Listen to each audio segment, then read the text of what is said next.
Olá, meu nome é Pedro Praça de Souza, sou o aluno responsável pelo trabalho. O meu orientador é o Fernando José Gomes Landgraf, somos da USP, do Departamento de Engenharia Metalúrgica de Materiais, PMT, e esse trabalho é sobre a arquimetodologia do processo direto em Araçoiaba. A motivação desse trabalho vem em cima muito de dois aspectos. O primeiro é um trabalho que já está sendo feito há muito tempo sobre arquimetodologia e essa história sobre o metal no mundo inteiro, na verdade, não só aqui no Brasil, mas tem, assim, pesquisa em cima do Brasil. E o segundo ponto é sobre um artigo do Dilma, que trabalha essa ideia, que a gente vai falar mais pra frente, sobre ppm, que é basicamente como se você pegasse dois metais e juntasse. Então, cada metal desse é um ppm. E ele é extremamente importante, pois isso varia a composição química do material final e essas coisas. Por isso, deu origem a esse trabalho. Ele disse que é extremamente importante isso, então a gente usou isso para dar origem a esse trabalho. A importância desse trabalho é principalmente por uma questão histórica, né, para a gente conhecer como era feito a época do ferro no Brasil Imperial. A Real Fábrica de Ipanema é a siderúrgica mais antiga do país, é a primeira siderúrgica do país. Então, tipo, tem todo esse fator histórico. Além disso, esse trabalho também ajuda a definir alguns parâmetros. Entre umas coisas que a gente irá comentar,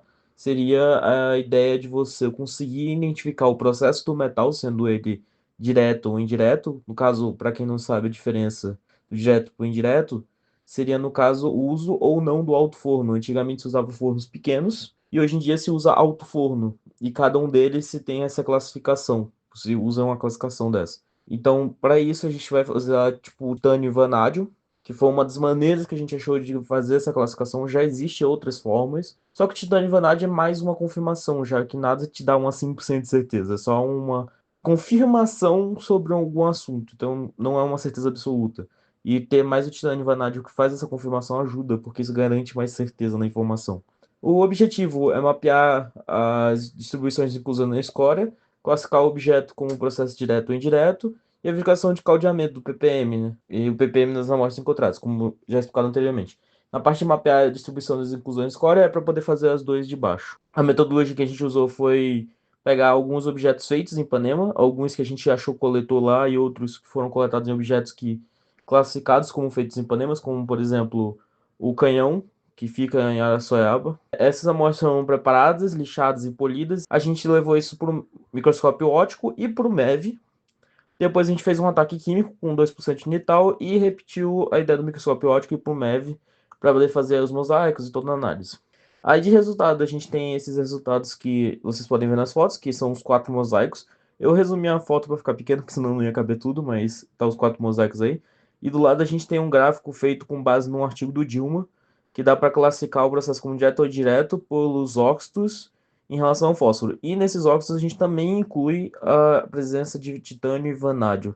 Isso é importante para a gente classificar eles como realmente sendo direto. No caso, como é de processo direto, o uso do forno pequeno, em vez do alto forno, que é o processo indireto. A conclusão, no caso que a gente chegou com esse trabalho, foi que é um artigo publicado durante o trabalho. Foi possível identificar que realmente o uso do titânio e vanádio dá origem no processo direto ou indireto. Realmente dá para classificar usando titânio e vanádio. A, a parte do ppm, a gente conseguiu identificar que as amostras feitas em Ipanema são feitas por caldeamento, ou seja, existe fronteiras de ppm e existe mais de um ppm nela. Entretanto, a gente não conseguiu classificar quantos são e quais são essas fronteiras, pois não existe forma clara de ser feito isso. Então, isso fica como também uma conclusão que possivelmente um futuro trabalho seria interessante fazer essa análise, mas para isso precisa ser controlado por outras amostras e tal. Por fim, um agradecimento, que é um agradecimento pessoal à reitoria, para a reitoria de graduação, que permitiu essa pesquisa por meio da Bolsa PUB, Programa Unificado de Bolsas. Também agradecimento ao meu orientador, né, do departamento e o departamento de materiais, que me deram esse espaço para fazer essa pesquisa e me ajudaram durante toda a pesquisa muito. E por fim, um agradecimento especial ao SMBio, que nos permitiu ir na floresta de Ipanema e coletar essas amostras, né, para a gente poder fazer pesquisa.